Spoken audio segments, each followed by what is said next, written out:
stays right where Allen wants to go. Wants the baseline, fade away. Yeah! He's way too good. He steps around Lou and drilled it. And the Sixers have scored 9 in a row. 7 straight points by Iverson. Looked like he was dealt the ball. The Sixers by 4.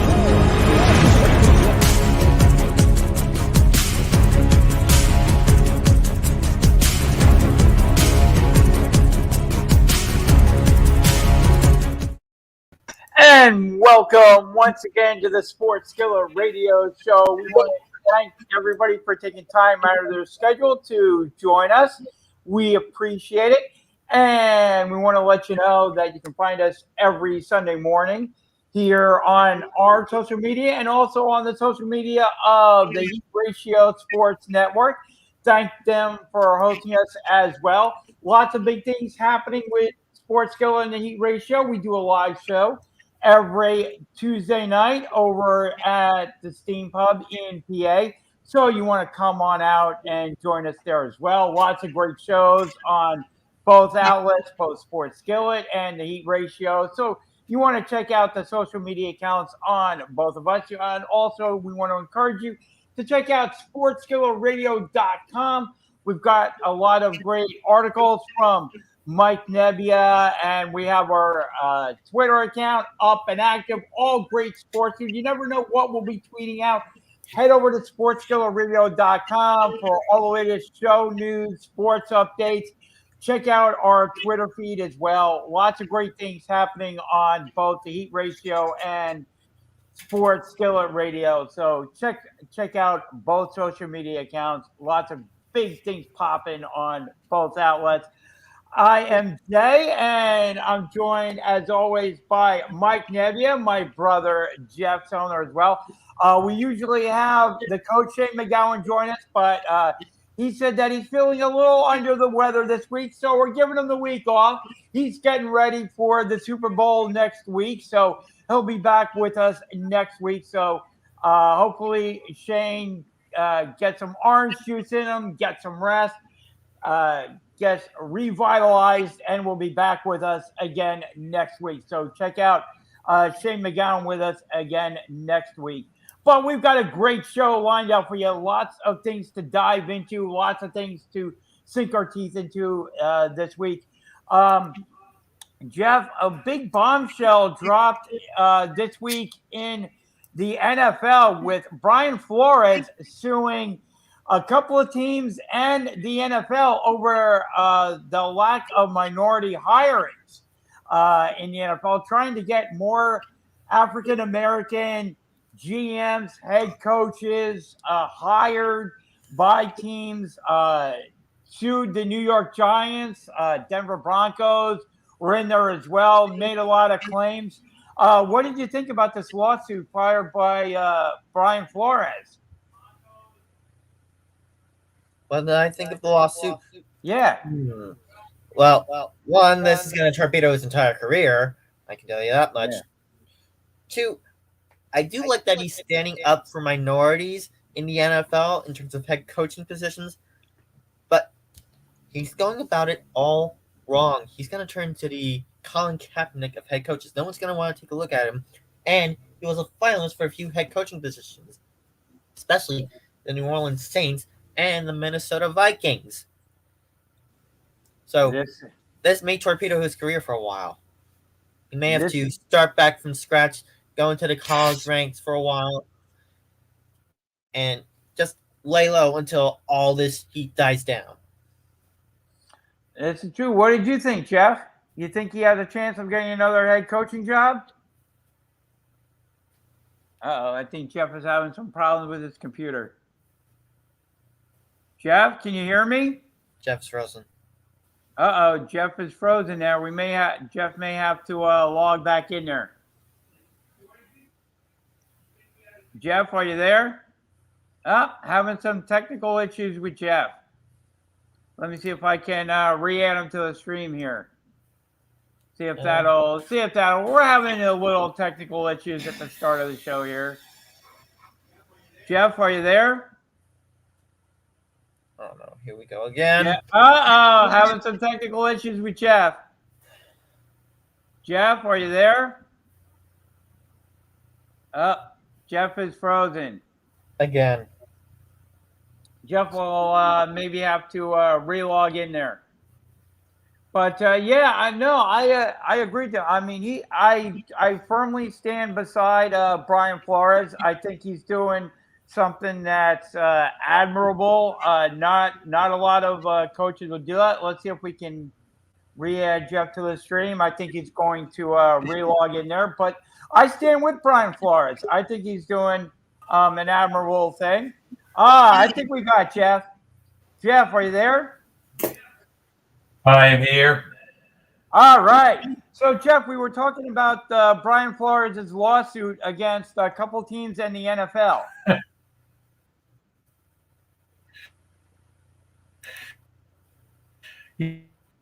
Yeah, Belichick should watch who he tweets, in the future. Really, because coach, a different coach, and he ended up texting Brian Flores with a congratulations, because he was obviously friends with both the current Giants head coach and Brian Flores, and he ended up sending a text to the wrong guy, and to Brian Sent the text Flores. to Ryan. Now that's going to be used.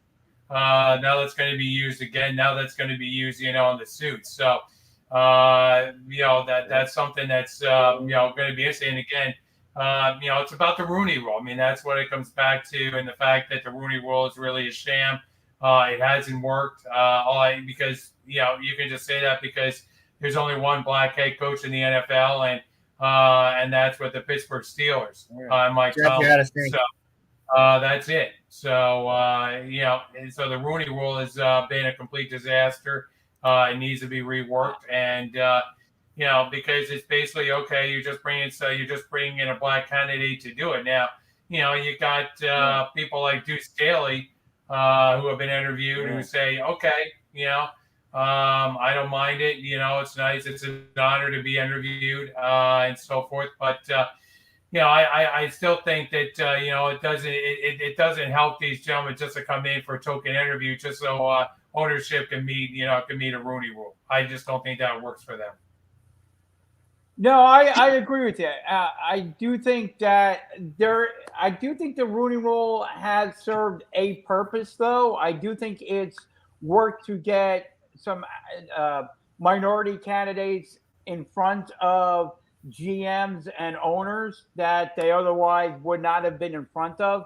But I do believe that you are correct, and that Brian Flores is correct in that it's served. That right now the Rooney Rule is just serving to be a box that owners and GMs kind of check off. They bring in the minority candidate, and that's what the whole lawsuit is about. Is Brian Flores is basically saying that we're just these minority candidates that ownership and GMs are bringing in are just to check off a box and are not being thoroughly looked at as a viable candidate for the open position that these teams have.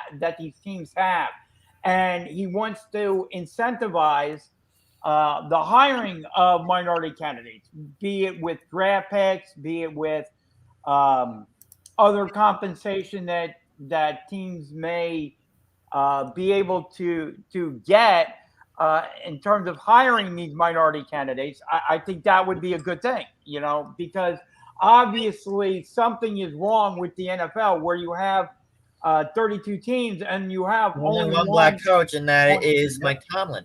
Yeah, exactly. Now, I've got a way to reform the Rooney Rule. Go for it, Make Mike. the Rooney Rule where you have to hire at least one minority coach. Doesn't have to be a head coach. It can be a coordinator. It can be a positional coach, but you have to hire at least one minority coach. And see, but Mike, that's the problem. They already do that. See, the object is for these guys to become head coaches and GMs. That's where the fault is, because you look at how many and compensation would be like a third or a fourth round pick from the team you hire them from. You got to get like a higher pick to the team that's like not the team they're hiring from, the team that's doing the hiring. and it's got to be a head coach because they have the minority. You look around the league. Yes, there's I'm still working on the reform. Yeah, I mean, you look around the league. There are minority offensive coordinators, minority defensive coordinators. That's not the issue. The issue is getting them into positions of authority, head coaching, GMs, and above that, presidents, things like that. Then you get the minority head coaches. That's where the fault is not the coordinator, because there's minority candidates. Jeff brought him up, Deuce Staley. He's been with the Philadelphia Eagles as like an assistant head coach, and he's currently with the Detroit Lions. I mean, you look around the league, there are offensive coordinators who are men of color and minority candidates. The object is to get these guys as head coaches. To get them to the highest coaching position. Yep. To get them head coaches. The Rooney Rule is not doing that. No, it's getting them interviews, but interviews, yes, but not head coaching positions. Exactly. Rooney Rule has to get them to the head of the line. The only reason you're getting interviews for a lot of these teams. Jeff, you're frozen. Uh-oh. If you look at the Giants and you look at a lot of these teams, you say they're getting interviews. Well, the only reason they're getting interviews is because of the Rooney Rule. Yeah. And that rule needs to be reformed somehow. The reason they're being interviewed, or else they wouldn't do it in the first place. That's why I have this suit going on right now in the NFL with Brian Flores, because he's saying, you know, what a joke it is, because I was never going to be hired in the first place. Let's see if we can get. Hey Jeff, can you log out and log back in again? Hello? Are you there? I'm yeah, here. you're kind of okay. You're kind of breaking up again. Can you repeat what you just said? What I just said was, you know, the Rooney Rule they're getting the interviews because of the Rooney Rule. I mean, that's why they're getting the interviews. But the ownership has no intention of hiring them. I mean, that's the thing. All these teams are just giving them these token interviews to satisfy the rule. And if that's why they're doing it, these coaches feel, you know, just like, okay, I'm just being brought in just to satisfy a dumb rule, instead of actually being qualified for the position, which is what Brian Flores has a problem with. Yeah, and that's why I applaud him for setting aside his coaching, maybe setting aside his coaching career to file this lawsuit. You know, I don't know how far it's going to go or what he can or cannot prove. That's going to be shown over time. But I applaud him for taking a stand and standing up against the NFL and filing this lawsuit. And it's a class action lawsuit, so you could have other coaches do have the opportunity to stand with Brian Flores if they so choose, because it's not Brian Flores. It's not just Flores. It could we could end up seeing Deuce Staley jump into the fray. Yeah, because he was passed over for the Philadelphia Eagles coaching position a season or two ago. Twice he was passed over for it. Actually. And he was with the Philadelphia Eagles for most of his playing career. So you think that would give him an advantage. Yeah, and he was coaching with them. So you would. Absolutely. That's another advantage. Yep, absolutely. So, Jeff, I'll ask you, do you think Brian Flores coaches again in the NFL, or do you think this will be the death knell for him? Well, you know, it's a matter of whether a team wants to hire him down the road. I mean, there's only a couple of openings left right now for this cycle. I think 3 openings remain. So, you know, at this point, I just don't, I don't know if there's a fit for him in this cycle. So you would have to wait for the next cycle down the road, and you'd have to see where the suit goes, you know, at that point, you know, and follow the suit. Depending on what happens, you know, he may be vindicated at that point, you know, if something were to change. He's a very valuable coach. I mean, his experience and his work with the Dolphins and so forth were very good. So I don't see a reason why he couldn't be hired down the road if things work out. But I don't know if there's a fit for him in New Orleans or with the Texans. So it's something we're just going to have to watch down the road. Yeah, Brian Flores is a good head coach. He got the Dolphins to back-to-back winning seasons, despite the ownership wanting him to tank to get a good draft position. He said, "Nah, fam, I'm not tanking. I'm bringing this team winning seasons." And I think he gets another coaching job in the NFL. I think he gets another head coaching job in the NFL. Not this cycle. Might not be next head coaching cycle either. I think he drops back to college while this lawsuit plays out, and he'll likely get vindicated at some point. Once that happens, I think he gets another head coaching job somewhere down the road. Maybe in 2024 or 25.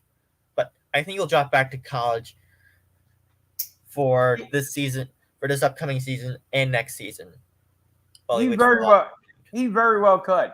I could definitely see that. I like Jeff said, there's only a couple. Drop back to college, lay low for a while. Yeah. Once this lawsuit gets adjudicated, we'll see what happens with Brian Flores. But I do commend him for standing up and trying to revamp this Rooney Rule, add a little bit more to it, maybe a little bit more punch to it, a little bit more bite to it, so that minority candidates do get hired as head coaches in the NFL. Yeah. I honestly do not see him at a Power 5 conference this upcoming college football season. No, I mean, all the coaches have been basically hired in college. So, I mean, the college coaching cycle is over at this point. So, he's not going to get hired as a college coach in this cycle. So, if he doesn't get hired by one of the remaining teams that have an opening, then he'll have to sit out. Maybe, I don't know, maybe do some TV. Who knows? But we did have another interesting development take place. We had Jeff, your 49ers old head coach, is staying at his college alma mater at Michigan, not jumping to the Vikings, not going to the NFL, though he did have an interview with the Minnesota Vikings, but he's opting to stay in the college rank. Talking about Jim Harbaugh. Yeah, he decided, hey, the grass is greener staying in Michigan. He actually, it's basically, as he pointed out, as long as Michigan wants him, he'll be the head coach at this point. So, he's basically taken himself out of any discussion for NFL jobs. There are a couple of jobs he was rumored for, obviously, in Vegas and in Minnesota, but, they didn't work out, obviously. And, obviously for whatever reason, Minnesota, there wasn't a good match there up in Minnesota. So he just decided to stay in Michigan, which is not a bad deal for him, his family, and so forth. So, and again, I think a lot of people expected him to jump back to the NFL, but, he's going to remain a college coach, which probably – looking at the success of some of he's had success in the NFL, so obviously he could go back and have success in the NFL again. But at this point in his career and in his life, I think he's happy staying in Michigan. So, yeah, from what I've read, the two sides had a disconnect. Harbaugh thought he pretty much had the job in the palm of his hand and was going to the interview as a mere formality. And the Vikings were looking at it as, no, we're bringing you in for a straight up interview. We haven't decided anything yet. We're still making our decision amongst all the candidates that we're bringing in. And that was a little bit of a disconnect between the two. And I guess maybe it came down to the balance of power in there, or how much effect he would have on the roster. Who knows? Some other things maybe. But apparently, from what I read, Harbaugh thought he had the job right in the palm of his hand, and I'm just going there, and they're going to announce me as head coach, and I'll be able to run the Vikings. And that wasn't the case at all. What did you think, Mike, of Harbaugh staying in Michigan? Man, I had him as the front runner for the Minnesota Vikings job. It was just across Lake Michigan. He wouldn't have to travel far to go there. Yeah. But him staying at Michigan was something that took me by surprise. So Yeah, I thought he would. I did not have him going to Vegas. I'm sorry. I did not have him going to the Vegas Raiders. I thought he might be a good candidate for Vegas because he likes to he's a coach that likes to be in control, and without a GM in place or whatever, I thought Vegas might be a good spot for him. And then when the Vikings job opened up and they were bringing him in, I thought the Vikings were going to uh, anoint him as head coach.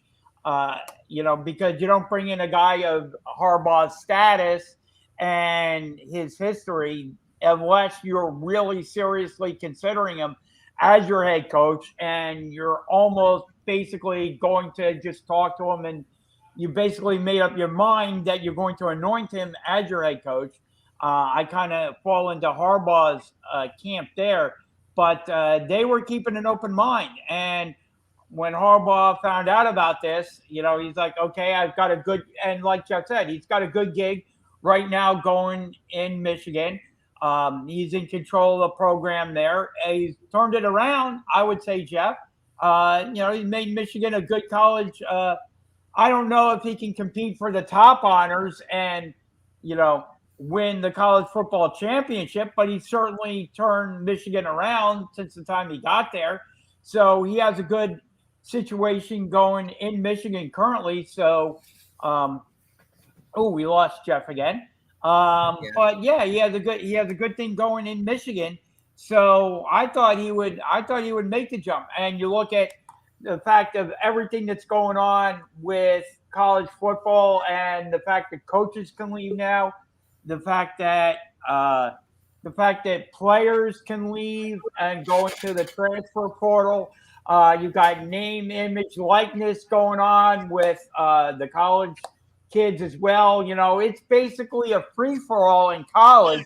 There's no guide rails to a lot of the things going on in college. You could have a quarterback one week and he could transfer the very next week if he so chooses. So there's a lot of anarchy, I think, going on within college football right now without any guide rails on it. Whereas in the NFL, at least you have guide rails, you have contracts that, coaches and players have to live up to. So there's a little more guidance and you have a little more control over players on your team and so forth. So I think that kind of appealed to Harbaugh.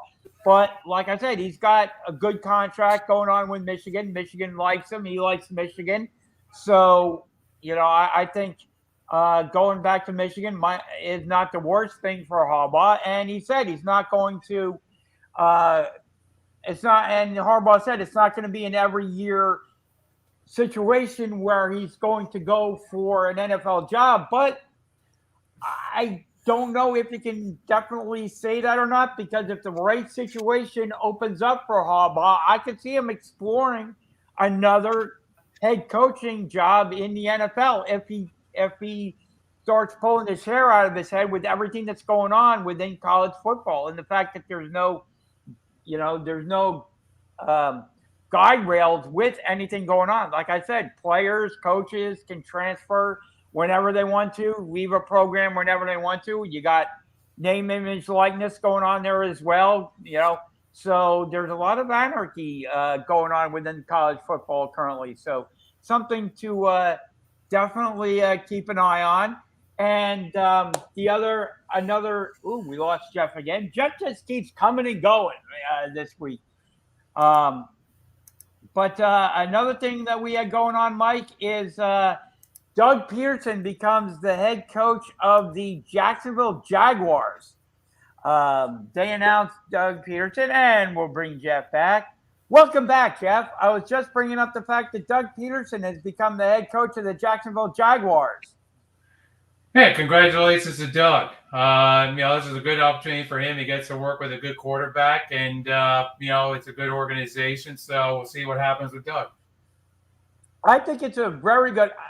Again, you can say that going back to our first discussion, yes, not a minority candidate, but I think Doug Pederson will be a good fit for Jacksonville. you look at his reputation as a head coach. He came up under the Andy Reid coaching tree, so he's familiar with that. He won a Super Bowl with the Philadelphia Eagles, their only Super Bowl, Jeff. I think it's a good hire for Jacksonville. Well, yeah, it's a good hire. I mean, they're hiring a Super Bowl winning coach, but Doug Peterson does have his warts. I mean, let's be honest. How is he, going to work with the quarterbacks? How much power is he going to want in the organization? I mean, there's a lot of things that are going to be worked out with Doug Peterson over the next few years. So we'll just have to see how things work out in Jacksonville. But that's an organization that needs a lot of work. I mean, Urban Meyer left that organization in taters. So there's a lot of cleanup for him. Oh, yeah, no question about it. Interesting thing, though, is that he's going to be going up against Carson Wentz and Frank Reich twice a year now. He will also be coming into the link for the 2022 football season. So he will make his return as a head coach with the Jaguars to the link. Mike, what did you think of this hire by the Jaguars? It's a good hire by the Jacksonville Jaguars. I thought Urban Meyer was a good hire, but he did not pan out as well as I had hoped. I think Doug Peterson will be able to develop Trevor Lawrence into an NFL caliber quarterback and get the Jacksonville Jaguars out of their current situation. The organization's in tatters right now. They haven't had a winning season in quite a long time, and they need a good, solid head coach. Doug Peterson is that solid head coach. I believe you're right, because one of the things about Doug Peterson, people forget this, is that in the beginning of Carson Wentz's career, Carson Wentz was dueling Tom Brady for the MVP before Carson Wentz tore his ACL diving into the end zone. But Carson Wentz was right up there and was considered to be NFL MVP, was having an MVP type season before that unfortunate injury. So he is, I think, a good head coach, notwithstanding his last season in Philadelphia, which was an absolute train wreck, as it turned out. But outside of that, he did lead the Eagles to the Super Bowl and won it against Tom Brady with a backup quarterback. So taking both those things into account, Trevor Lawrence was supposed to be, one of, if not the best quarterbacks coming out of college in recent years. So he's coming in with a quarterback that should be one of the better quarterbacks in the NFL. I mean, last season with the Jaguars was an absolute train wreck of a season. And like you said, Mike, I don't think Trevor Lawrence got the coaching and the guidance that he needed. And I think Peterson will provide that guidance for Trevor Lawrence. Do you agree, Jeff? Well, we'll see. I think, there's a lot to be worked out between Doug Peterson and again, I think, he works out better with the backup quarterbacks. I mean, how long before how long before he trades for Nick Foles out of the Bears? You're just waiting for that. They wait for that to happen because it just seems like he does better with the backup quarterbacks. But, he has potentially a very good quarterbacks. Yep. So we're going to see, how the chemistry works there and whether they can build up an offense around Trevor Lawrence. That's going to be the key. Yep, it will be. For them. Also, the fact that they're in a division with the Titans. So that's we're kind of losing you again, Jeff. We're kind of losing you again. To see, you're cutting in and out. To see how that. Yep. You're cutting out again, Jeff. Plays as far as trying to compete for a division. Yeah. We're kind of losing you again, Jeff. But I do agree, and it'll be interesting to see who Doug Peterson actually brings in for his coaching staff. Because that was say that Okay, again, Jeff. I'm here. Here. So yeah, I'm Oh, there here. you go. Okay, there you go. You were kind of cutting out there. But yeah, I think it'll be interesting to see who Doug Peterson hires for his coaching staff, too. That was one of the key issues with the Philadelphia Eagles. Maybe one of the reasons why people speculating he got terminated is he wanted more control over his coaching staff. So we'll see who he brings in as his defensive coordinator. There's currently a bunch of very good defensive coordinators on the open market. So I think that'll be interesting to watch going forward as well, to see who Doug Peterson brings in for his coaching staff. Speaking of which, Mike, the New York Giants lost their defensive coordinator this week too, to the Las Vegas Raiders. So the New York Giants are going to have to hire a new defensive coordinator. Yeah, they're going to have to fill that gap pretty quickly. Hopefully, the front office will find someone to get this defense back on track. It hasn't been the same since that Super Bowl 46 title. I just want to be happy to be a Giants fan again. Please, someone fix the coaching staff, fix the defense. Well, I think the Giants are getting there. I like what they've managed to do so far. I think Brian Daboll may turn out to be a decent head coach. Certainly, he's in lockstep with the new GM, Joe Shine, as as a Giants general manager. They also pilfered front office personnel from the Philadelphia Eagles as well to help them out. So I think the Giants are trending in a positive direction. But now, like I said, they lost their defensive coordinator. So they've got to work on replacing him. But like I said, there's a bunch of very good defensive coordinators on the open market. So I think that's a position where you can go out and you can replace someone with a quality person. Yeah, there's plenty of good defensive coordinators out on the open market right now. And the Giants are in a position where they can quickly replace who they lost with another good defensive coordinator that can fix the shoddy Giants defense and whip them into shape. Yeah, and Get them back to 2012. Yeah, I think a name to kind of keep an eye on might be Wink Martindale, formerly of the Baltimore Ravens.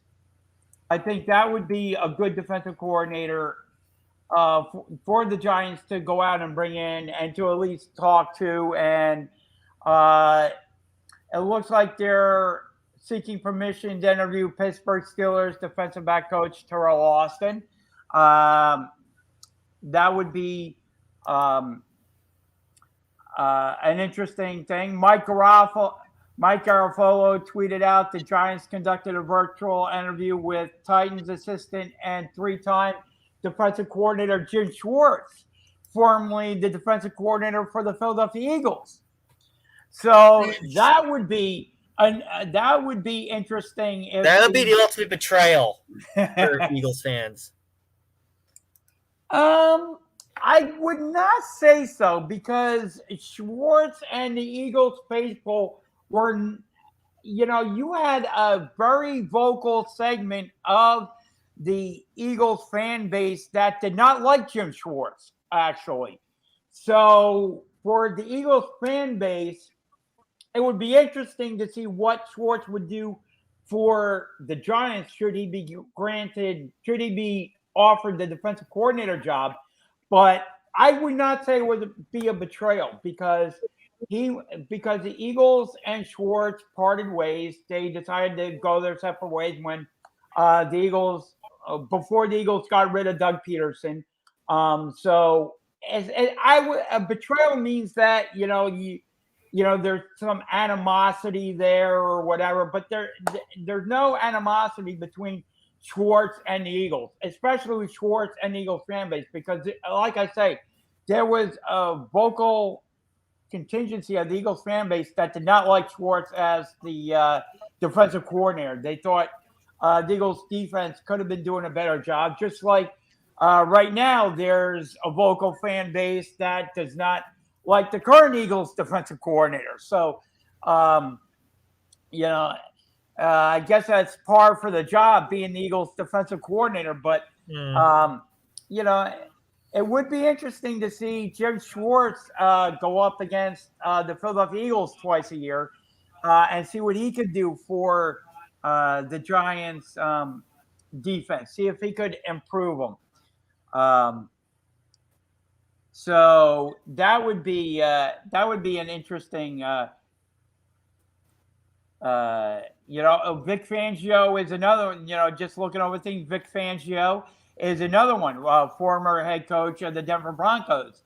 Fangio is a solid defensive coordinator. May not be maybe the best head coach, but he would make an interesting defensive coordinator for the New York Giants. Any of those names ring? Would you like to see, Mike? Wink Martindale. I hear Wink Martindale and I immediately think the game show legend who posted Tic-Tac-Toe and High Rollers. Yeah. Because that's me. I'm the retro game show buff. Jim Schwartz is a great defensive coordinator. I would think Vic Fangio would be in contention here, but I gotta give it to the experienced Jim Schwartz. Yeah, and Jim Schwartz, also a former head coach. When you bring in a person who hasn't been a head coach like Brian Daboll, sometimes it's good to bring in somebody with experience as a head coach so that new head coach can kind of lean on him a little bit. Jeff, any of those names ring a bell with you that you might want to see as defensive coordinator for the Giants? We lost him. Jeff, I think we lost you again. I don't think it matters. The Giants suck. Period. Well, no, yeah. I'm here. I got you guys. The Giants suck. Period. Okay. But they got to start rebuilding, and maybe, you rebuild with a solid defensive coordinator. It's not going to be a one-year turnaround. I'll give you that.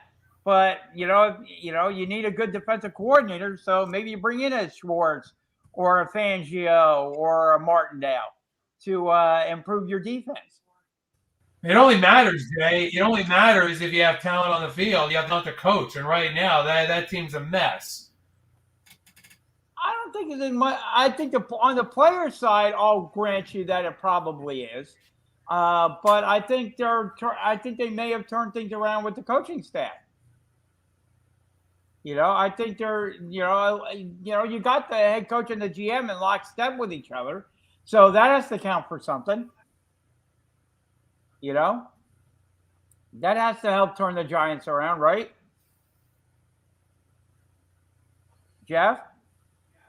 Yeah, I mean, it should, but we'll see what happens. I mean, it's all speculation at this point as to what they're going to do. So. Okay. Speaking of speculation, I don't want to get into predictions just yet, but next week we have the Super Bowl coming up. Next week is Super Bowl Sunday. Mike, your thoughts about Cincinnati getting into the Super Bowl? No one expected it. Not even Vegas expected it. Vegas lost a lot of money betting against the Bengals, and they're probably going to bet against the Bengals again, but this time they're going to make money betting against the Bengals. The defensive front for the Rams is going to eat Joe Burrow alive. Jeff, what are your thoughts about the Bengals getting into the Super Bowl?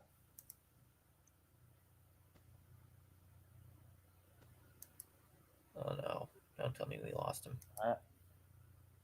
Well, I think increase a lot of rating. I don't think, Rams move the needle very much in the game, but you have this storyline of two quarterbacks. One quarterback that's been searching for Super Bowl title for many years in Stafford versus a quarterback that it's an upcoming star in the league, and Joe Burrow. Oh no! So, Jeff, you're cutting in and out again. You have that's Yeah. Hey. Going on in the Hey, Jeff, can you log back out and log back in again? Let me see if I. As Mike.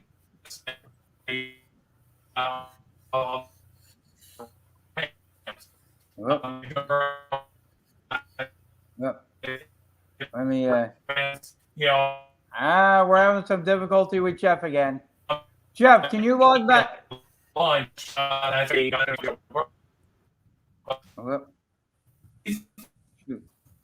Jeff, can you log back in? Can you log out and log back in again? We haven't. Uh-oh.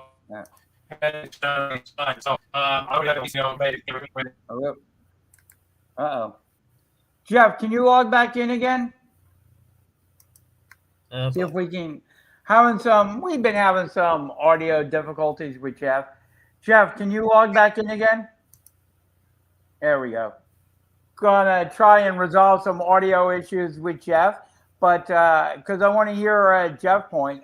Jeff, I think, was making some good points about the Cincinnati Bengals and the LA Rams. I'm just wondering how big of a Super Bowl this is going to be as well, because you have teams that haven't been, it's been a while, decades since we've seen Cincinnati in the Super Bowl, and now they are back in there, and I think it's a good thing for the NFL for Cincinnati to get in there. They're certainly going to be an underdog team, Mike. Getting into the Super Bowl. Yeah, they are an underdog team. Last I checked, they are a 2-score underdog. Yeah.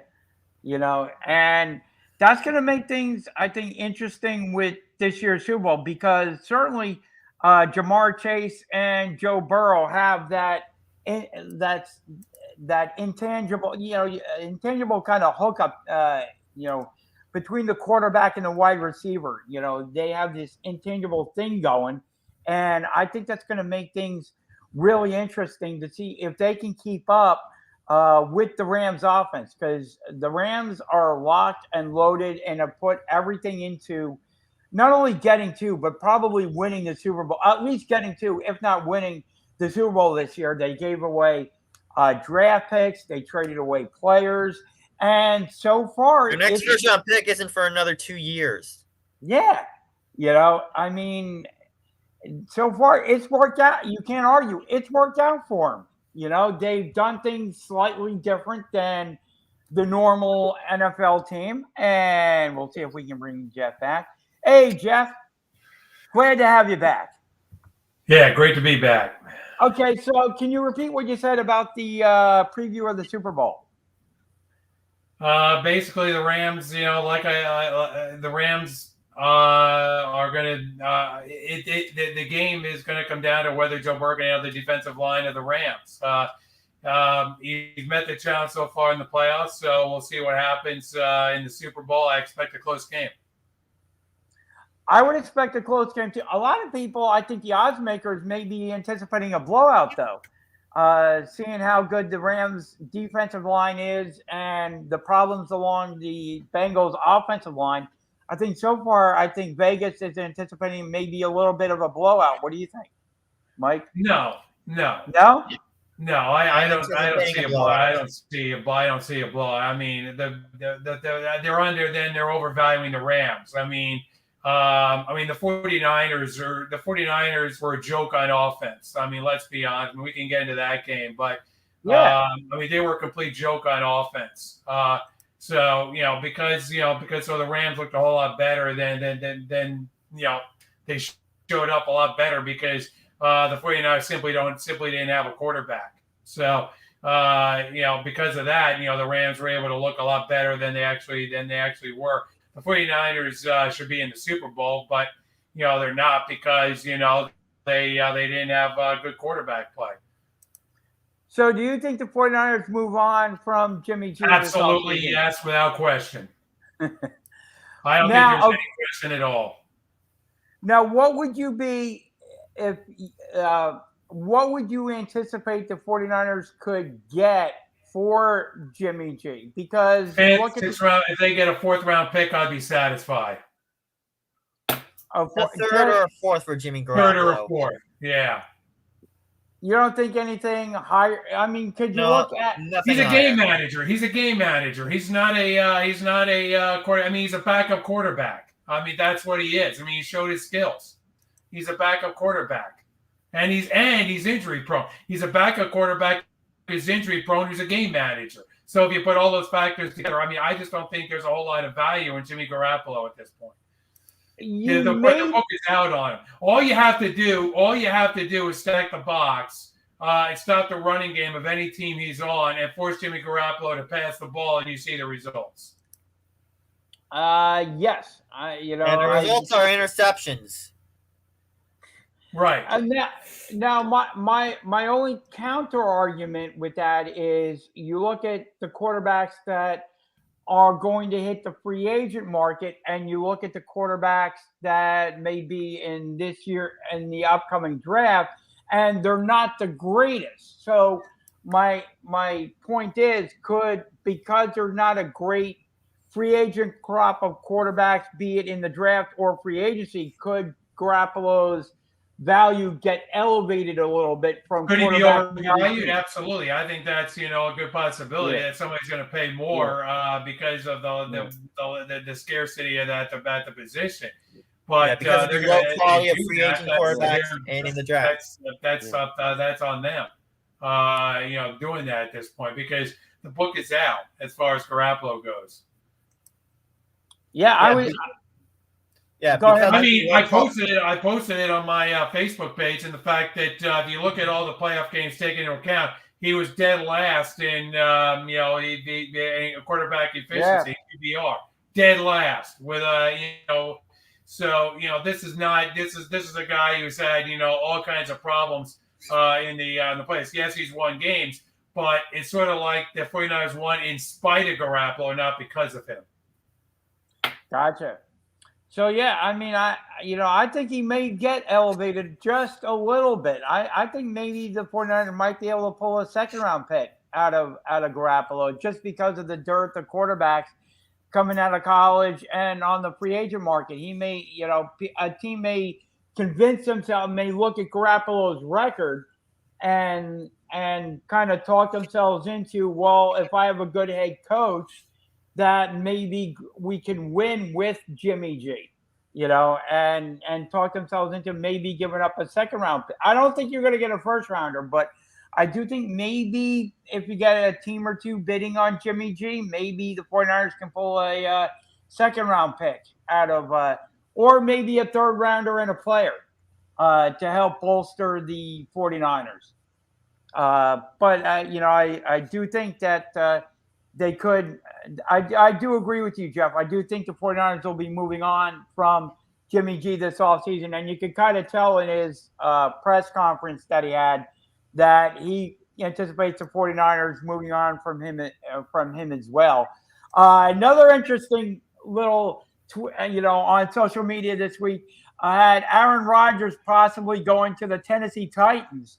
Do you see that at all? Mike, Jeff, do you see Aaron Rodgers ending up as a Titan? No. I think they're coming. I think Tannehill's their guy. I don't see him going to Tennessee. No, and all this kind of came out of the fact that apparently Tennessee might want to move on from Tannehill, and the fact that Aaron Rodgers may be building a house or whatever in the Tennessee area. I don't see Aaron Rodgers. I don't see Aaron Rodgers going to Tennessee at all. I agree with you guys. It would be interesting if he did. I think Tennessee has a pretty good team around the quarterback position, so I think it would be interesting. But I don't see Aaron Rodgers going to the Tennessee Titans at all.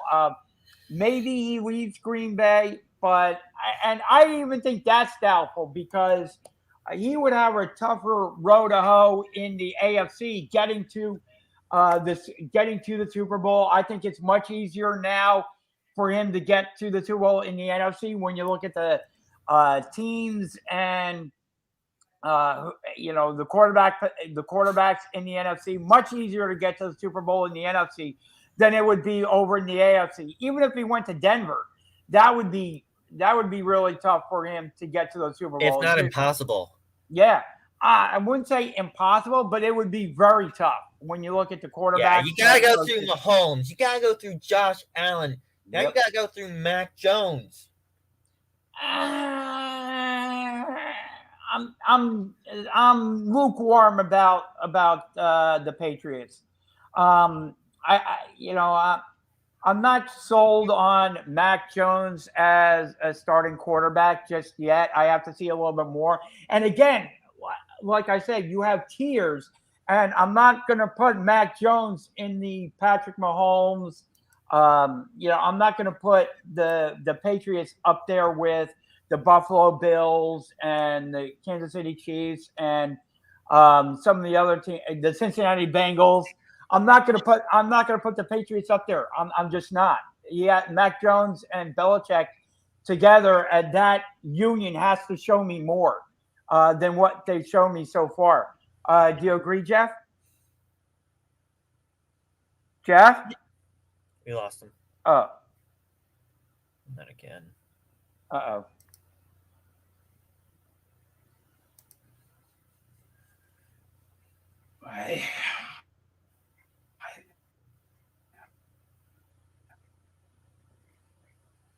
I mean, yeah. I mean, Matt Jones is a decent quarterback. I don't know what he has or what he's not at this point. I mean, he had one playoff game.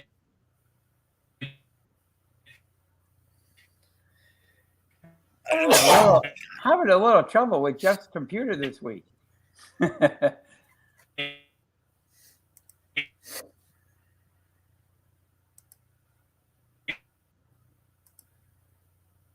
See if we can get Jeff up to speed here. Uh-oh.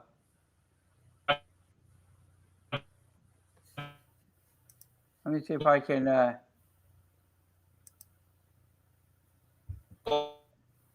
we're having we lost Jeff again.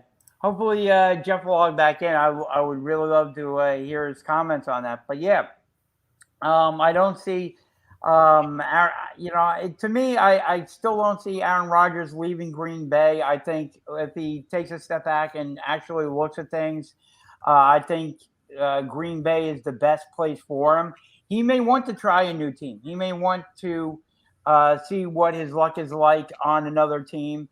But I just don't think in his career, he wants to get to it. I think he needs to get to another Super Bowl in light of the fact that he's only gotten to a Super Bowl before and won before. And he needs to get, I think, one more Super Bowl under his belt. And he's gotten to all these championship games, and he's gotten his team, he does great in the regular season. And then the playoffs hit and he comes up short. So I think he needs to at least get to another Super Bowl to cement his Hall of Fame resume.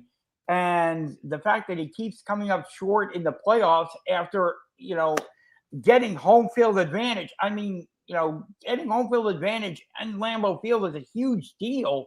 And right now, he hasn't been able to take advantage of that home field advantage, getting home field throughout the regular season.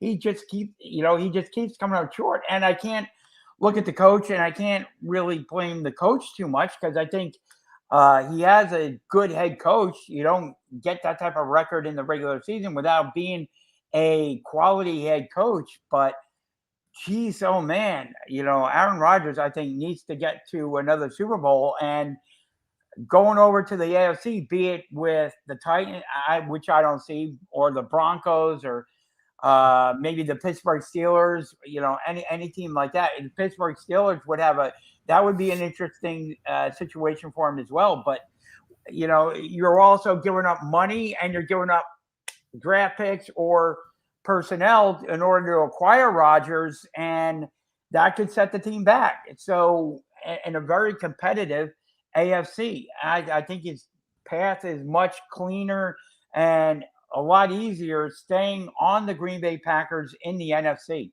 I think that's where his path needs to be at this point. So, Mike, as we kind of round down the show a little bit, any NASCAR updates for us? Yeah, it's the Clash at the Coliseum, the Busch Light Clash at the Coliseum from Los Angeles Memorial Coliseum today. We got the heat races, the last chance qualifier, and the main event.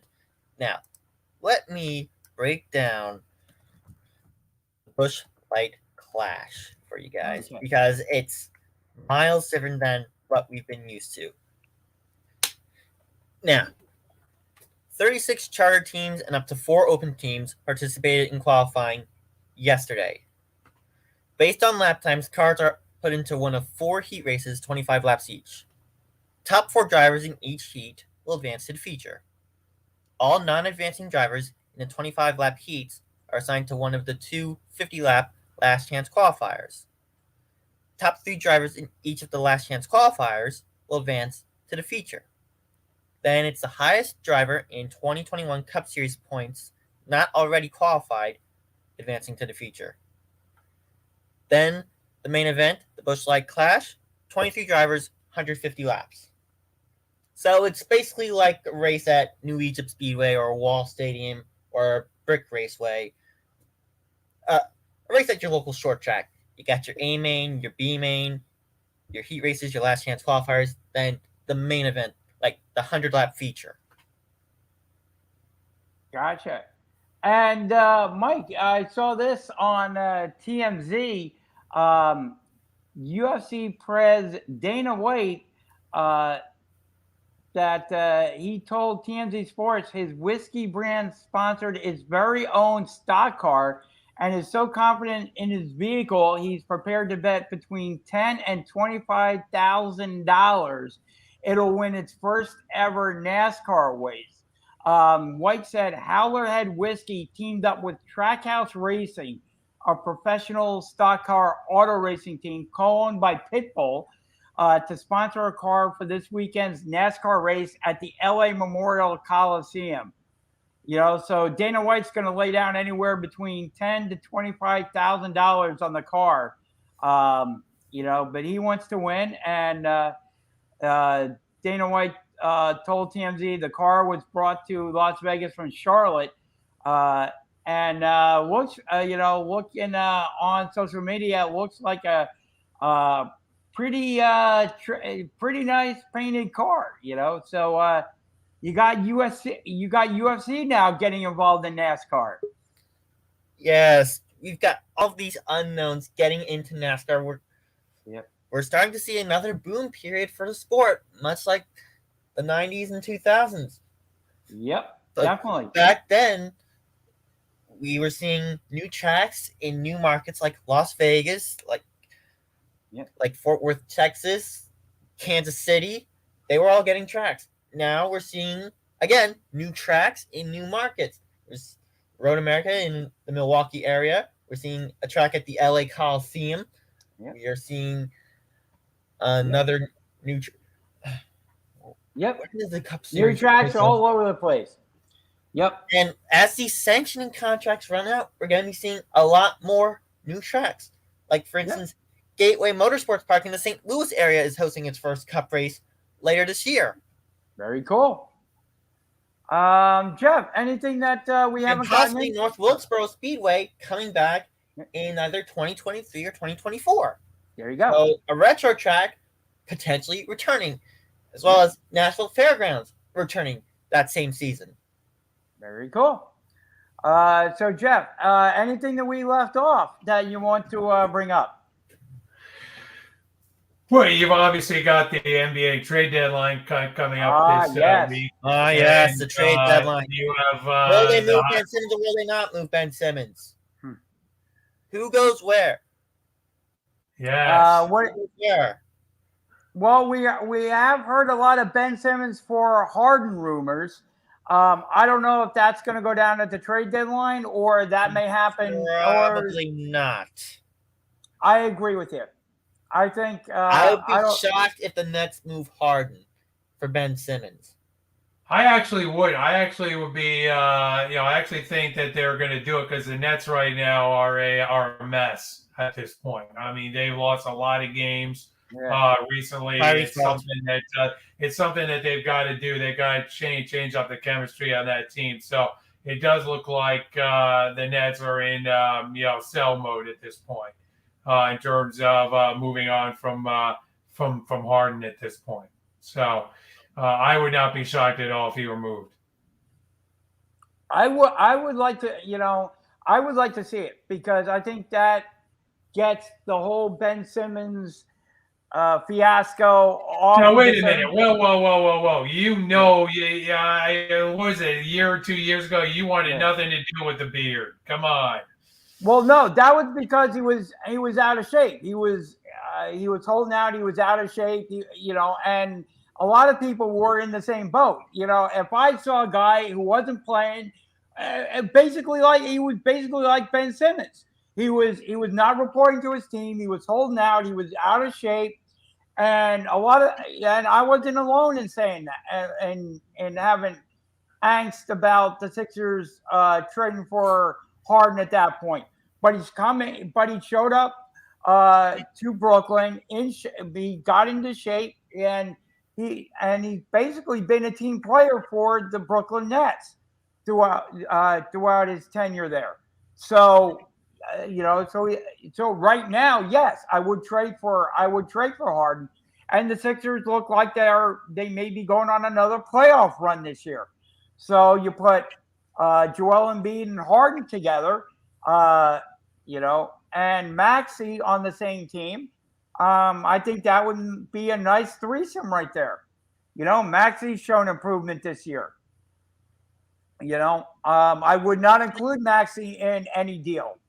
That's the other thing too that you got to look at. A lot of teams may be asking for Maxey in a deal. I would not include him if I was Daryl Morey. I would put Maxey on the no trade list. And the fact of the matter, Jay, is you got to realize what you're giving up. I mean, you're giving up a guy who is an egotist to begin with, and so you got to realize, hey, if you can get rid of the guy who just doesn't want to, be a part of the Sixers, and has held out all year, and you can get a guy like Harden, that's a steal for the Sixers. So, no doubt about it, and. And Ben Simmons is not that good. I mean, we're seeing right now that Ben Simmons is not that good. Yeah, he's a pretty good defensive player, but he has a lot of mental issues. And then you put that together with the fact that to me, you can't shoot free throws. There's a lot of issues regarding this guy, and basically it would be a smack of Simmons. I would be hesitant to give up a guy like Harden for this problem. I really would. Oh, I would. I definitely agree with you. I'm in lockstep with you. I think it would be a steal for the Sixers to get a player like Harden for Ben Simmons. I think it would be Ben Simmons plus. You'd have to go Ben Simmons plus, but I would not include Maxey in the deal. I would want to keep Maxey out of that. I would want to keep Maxey out of the deal, but the problem with Ben Simmons, other than his mental issues, Jeff pointed it out, he can't shoot free throws. That would lead to the Smack of Simmons strategy. Oh, he can't shoot, period. That's the problem. Yep. That's the Max whole, Simmons' strategy is coming into play here. It's Yeah. like the Hack-a-Shaq or the Hack-a-Harden yeah. That's what happened in last year's playoffs. or the Falapow. Yeah. That's what happened in last year's playoffs. And that's the whole genesis of this whole issue with Ben Simmons. Well, number one, I think he wants to play on the West Coast. I'll be honest with you. It's Number 2022 and we're still doing the Hack-a-Shaq. Yeah. Well, when you have a guy that's unwilling and unable to shoot the ball, I don't know if he's unable to, but he's definitely unwilling to shoot the ball. That's what you do. You foul him. You get him to the foul line, or you make him shoot the ball. That's what you do with Ben Simmons. That's the whole genesis of this, is the fact that he's unwilling to shoot the ball. That's what cost the Sixers in last year's playoffs. That's what is the whole genesis of this. That's what causes Hack-a-Shaqs. Yep. And the other issue is, that's what I frown upon in the NBA, the Hack-a-Shaq. I don't frown But to on all it. these teams, it comes down to it really. I don't frown on it. That's why the NBA instituted really- a rule that in the last 2 minutes of each quarter, you can't Hack-a-Shaq. It comes down to all these teams, just overvaluing Ben Simmons. Yeah. No, I agree with you. I think, but it's the right team. You got to find the right team and the right coach. And, there may be a coach out there and a GM that says, hey, if I bring Ben in, he'll play for me, he'll shoot for me. We can work with him, whatever. We'll make him content or whatever. And, and the thing is that Ben Simmons has a contract with the Sixers, and Daryl Morey is playing this. I think he's playing this exactly right. Yeah, like he finds Ben Simmons. You don't want to come to work. You want to play with us? All right, give up your salary, and we'll continue to fine you, and you won't get your salary, and and that'll be it. So I think Morey's playing it. Maybe Morey may be asking a little bit much for Ben. That may be an issue as well. But I also think that on the Ben Simmons side, he's doing it exactly right. You don't want to play? All right, sit out. You won't get paid. We'll continue to fine you, and we'll recoup your money. Exactly. And Shaq even said on TNT this past week, criticized Ben Simmons, called him a little baby or whatever, and the two of them got into a little Twitter war. And I agree with Shaq. Ben Simmons, Ben Simmons doesn't want to play for the Sixers, fine. But you know what? You're not getting paid. And you got a contract. So until your contract expires in a couple of years, you won't get paid. And it's only costing you your career. That's all it is. So, yeah, we got the trade deadline. So we got, and that'll be headlined with the Sixers and Ben Simmons. Do they move on from him? Do the Brooklyn Nets trade Harden? Something to keep an eye on as well. Anything else you got, Jeff? Or Nope. okay, Mike. Anything else you want to bring up while we're live here this week? Nope, nothing here. All right. So with that, we want to thank everybody for tuning in this week. We will have our big Super Bowl show next week as we prepare for the Super Bowl. So thanks again. Remember to head over to sportsskilletradio.com. We have great tweets, great information going up all the time. You never know what we'll tweet out. We talk about anything and everything, all the sports and whatnot. Lots of great Twitter videos as well. Check out Sports Skillet, great articles from Mike. Check out the Heat Ratio as well. We do a live show every Tuesday evening from the Steam Pub in Pennsylvania. A lot of good shows on the Heat Ratio as well. So check out the Heat Ratio, Sports Skillet Radio as well. And we will see you right back here again. And remember, like, follow, and share on both the accounts, Heat Ratio and Sports Skillet Radio as well. Thanks, everybody, for tuning in. And we will see you back here again.